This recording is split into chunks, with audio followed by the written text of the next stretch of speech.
Do you guys remember this tapestry from God Over 2018? Not many people paid much attention to it really, at least not as much attention as the mural at the end of the game received. The picture here portrays Tyr, the Norse god of war, handing the Greek humans some sort of object with two circles on either side of it. The circle on the left seems to be golden and the circle on the right appears to be blue.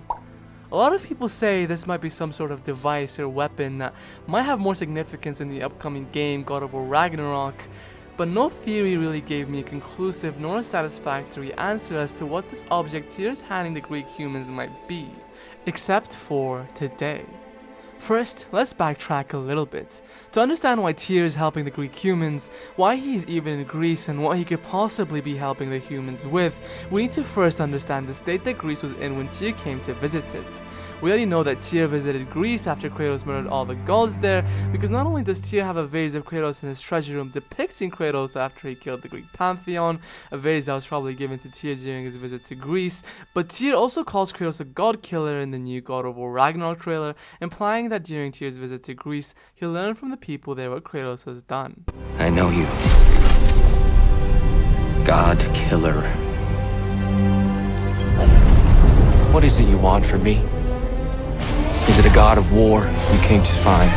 Anyway, at the end of God of War 3, we all know Kratos attempted to release the power of hope back to the humans, so that they may survive the ruins Kratos has caused by killing the gods. It is then assumed that the power of hope brought back balance to the Greek universe and saved the Greek humans by fixing all the destruction that Kratos has wrought. It is also assumed that the power of hope got rid of the disease that plagued the humans, brought back life to the plants across Greece, unflooded the cities of the country, and most importantly, uncovered the sun from the clouds that hid the sunlight from hitting Greek soil.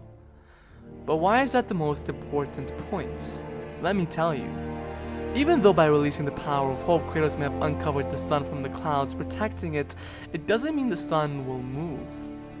That will set, that the moons will rise, nighttime will approach, and the cycle of day and night will continue. That's not the case. For the sun to move, for the day and night cycle to operate, the Greek humans needed Helios and his chariot to carry out that process. We know from God of War Chains of Olympus, no Helios means no sun. When Helios fell from the sky while pulling the sun on his chariot, so did the sun. In God of War Chains of Olympus, Helios' fall dragged the sun with him and plunged the world into darkness. In God of War 3, we don't see the sun fall because Helios was not pulling it behind him on his chariot at the time. But that is not the point. The point is, even with the power of hope, the Greek humans had no day and night cycle since there was no one to pull the sun. Here is where Tyr comes in.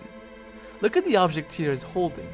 As I have mentioned before, on the left of it there's a circle that holds the golden rune or symbol, while on the right there's a circle that holds a blue mark.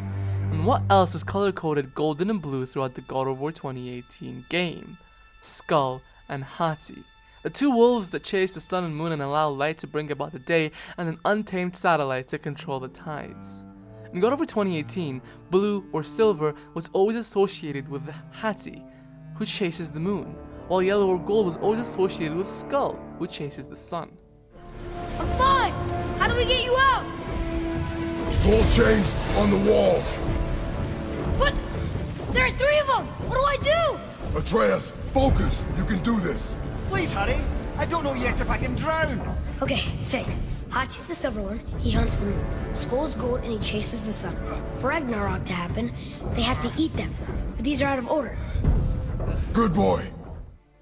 What are the chances that an object with the same color combination of gold and blue does not represent the two wolves? After all, anytime we saw those two colors together, it was to represent the nefarious wolves. Perhaps Tyr was offering the Greek humans a shrine that they may use to worship the two wolves. Some Norse humans did pray to Skull and Hati, and until this day, there are people who do. This object that Tyr is giving the Greeks could be an object that brings Skull and Hati into the world to chase the sun and moon and bring back a day and night cycle. Perhaps Tyr thought that the wolves would devour the sun and moon eventually anyway, so what harm would they cause if they chased the sun and moon for the Greek world too? Maybe that is why Odin was so infuriated with Tyr. Maybe that is why he imprisoned him. Just like Zeus tortured Prometheus for giving the humans fire, Odin could have imprisoned Tyr for helping out the Greek humans. Or perhaps Odin believes that the involvement of the two wolves in the Greek pantheon will only bring about Ragnarok sooner, and that is why Odin might have chained Tyr up. Anyway, that's all I have for today. Thank you guys for watching. If you enjoyed this video, please do leave a like, subscribe to my channel, turn on the notification bell, and share this video. I'll see you in the next one.